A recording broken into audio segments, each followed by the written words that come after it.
Welcome to రాజహంస TV. నేను మీ శ్రీనివాస్ రెడ్డి. అయితే ఈరోజు ఏపీలో కూడా ఒక ప్రభంజనం అయితే సృష్టించారని చెప్పుకోవచ్చు. ఎందుకంటే ఈరోజు ఏపీలో మూడు పార్టీలు అంటే అటు టీడీపీ, జనసేన, బీజేపీ మూడు పార్టీల నాయకులు, అటు మోడీ, చంద్రబాబు నాయుడు, పవన్ కళ్యాణ్ వీళ్ళు ముగ్గురు కూడా ఈరోజు మోడీలో పల్నాడులో ఒక బహిరంగ సభ అయితే నిర్వహించారు. ఈ సభకు మంచి స్పందన అయితే వచ్చింది. ఏం జరిగింది, ఎవరెవరు ఏమేమి మాట్లాడినారు, కొన్ని బ్రీఫ్గా అయితే ఈ వీడియోలో మనం తెలుసుకుందాం.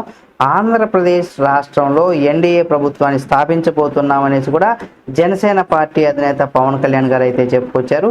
టీడీపీ, జనసేన, బీజేపీ ఆధ్వర్యంలో బొప్పుడిలో ఏర్పాటు చేసినటువంటి ప్రజాగలం బహిరంగ సభకు కూడా ప్రధానమంత్రి నరేంద్ర మోడీ ముఖ్య అతిథిగా కూడా విచ్చేశారు. ఈ సందర్భంగా పవన్ కళ్యాణ్ గారు కూడా మాట్లాడుతూ అభివృద్ధి లేక అప్పులతో నలిగిపోతున్నటువంటి ఆంధ్రప్రదేశ్ ప్రజానీకానికి కూడా ప్రధాని మోడీ రాక బలాన్ని ఇచ్చిందనేసి కూడా పవన్ కళ్యాణ్ అన్నారు.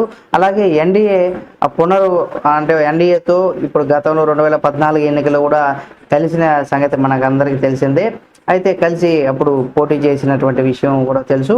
అయితే కలయిక అనేది కూడా 5 కోట్ల మంది ఆనందాన్ని కూడా ఇచ్చిందనేసి కూడా చెప్పుకుంటున్నారు. అంటే బీజేపీ, జనసేన, టీడీపీ ఈ మూడు 2014లో కలిసి ఇవి చేశాయి కాబట్టి మళ్ళీ పూర్వ వైభవం కూడా అదే తరహాలో మళ్ళీ రిజల్ట్స్ కూడా వస్తాయనేసి కూడా ఆశాభావం వ్యక్తం చేస్తున్నారు.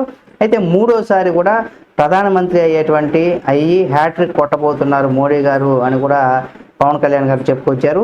ఏపీకి అంటే మోడీకి ఏపీ ప్రజల తరపున కూడా ఘన స్వాగతం తెలుపుతున్నాను కూడా పేర్కొన్నారనమాట. అయితే 2014లో తిరుపతి వెంకటేశ్వర స్వామి సాక్షిగా ప్రారంభమైనటువంటి ఈ పొత్తు ఇప్పుడు బెజవాడ దుర్గమ్మ సాక్షిగా కొత్త రూపు కూడా తీసుకురాబోతుందని కూడా పవన్ కళ్యాణ్ ఆనందాన్ని వ్యక్తం చేశారు. అమరావతికి అండగా ఉంటామనేసి కూడా చెప్పేందుకు కూడా ప్రధాని మోడీ వచ్చారనేసి, అమరావతి దేదీప్యమయంగా వెలగబోతుందనేసి కూడా పవన్ కళ్యాణ్ అన్నారు. ఏపీ సీఎం జగన్మోహన్ రెడ్డి ఒక సారా వ్యాపారిగా మారిపోయారనేసి కూడా పవన్ కళ్యాణ్ ఆరోపించారు. ఇక అయోధ్యలో రామ మందిరం కట్టినటువంటి మోడీకి రాష్ట్రాన్ని రావణ కాష్టం నుండి కూడా ఇక్కడ చీకటి అంటే ఇక్కడ రావణ కాష్టం నుండి కూడా చిటికని అంటే మొత్తం రావణ కాష్టాన్ని ఎలా అయితే దహనం చేసేసి ఇచ్చేస్తారో అదే తరహాలో కూడా ఇక్కడ రావణాసుని కూడా తీసివేయడం జరుగుతుంది. ఆ కష్టమును ఆ రావణాసుడు కష్టంతో ఎలా అయితే ప్రజలు ఇబ్బంది పడ్డారో అటువంటి రావణాసుని తీసేయడం వల్ల కూడా అక్కడ కష్టం నుండి కూడా అందరూ ప్రజలంతా సుఖంగా ఉంటారనే ఒక ఉద్దేశాన్ని కూడా ఇక్కడ ఎగ్జాంపుల్గా చెప్పడం జరిగింది. అలాగే కష్టం కాదని అది పెద్ద తీసేయడం అంటే కూడా ఇక్కడ జగన్మోహన్ రెడ్డి ప్రభుత్వాన్ని అంటే అసలు నామరూపాలు లేకుండా చేయడం మోడీకి పెద్ద కష్టమేం కాదంటూ కూడా వ్యాఖ్యానించారు.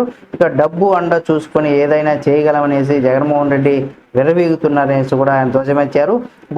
గుజరాత్లోని ద్వారక నుంచి వచ్చినటువంటి మోడీ ఎన్నికల కురుక్షేత్రంలో ఇక్కడ కొంత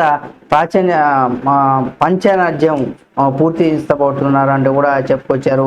అంతేకాకుండా దేశమంతా డిజిటల్ ట్రాన్సాక్షన్ చేస్తుంటే ఏపీలో మాత్రం మద్యం షాపుల్లో మాత్రమే నగదు చలామణి చేసి దోచుకుంటున్నారనేసి కూడా పవన్ కళ్యాణ్ ఆరోపించారు. రాష్ట్రానికి రావాల్సినటువంటి ఎన్నో పరిశ్రమలు పక్క రాష్ట్రాలకు తరలిపోతున్నాయని కూడా మండిపడ్డారు. పారిశ్రామిక ప్రగతి అనేది కూడా 2019లో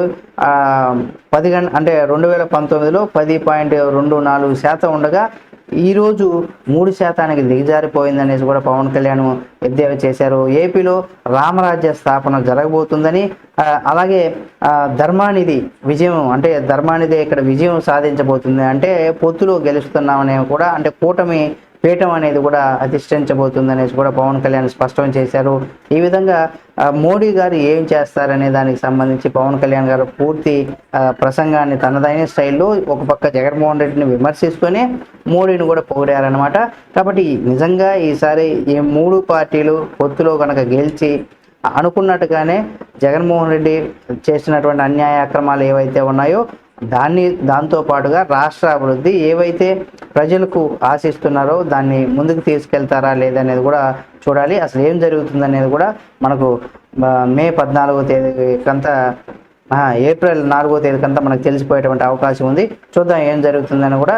మీ యొక్క అభిప్రాయాన్ని కూడా కామెంట్ రూపంలో తెలియజేయండి. ఈ వీడియో కనుక మీకు నచ్చితే లైక్ చేయండి. ఈ మూడు పార్టీల పొత్తుకు సంబంధించి కూడా మీ అభిప్రాయాన్ని కామెంట్ రూపంలో తెలియచేయండి. మరిన్ని వీడియోల కోసం మన రాజహంస టీవీని సబ్స్క్రైబ్ చేసుకొని పక్కనే ఉన్న బెల్ బటన్ ఒకటి మాత్రం మర్చిపోకండి.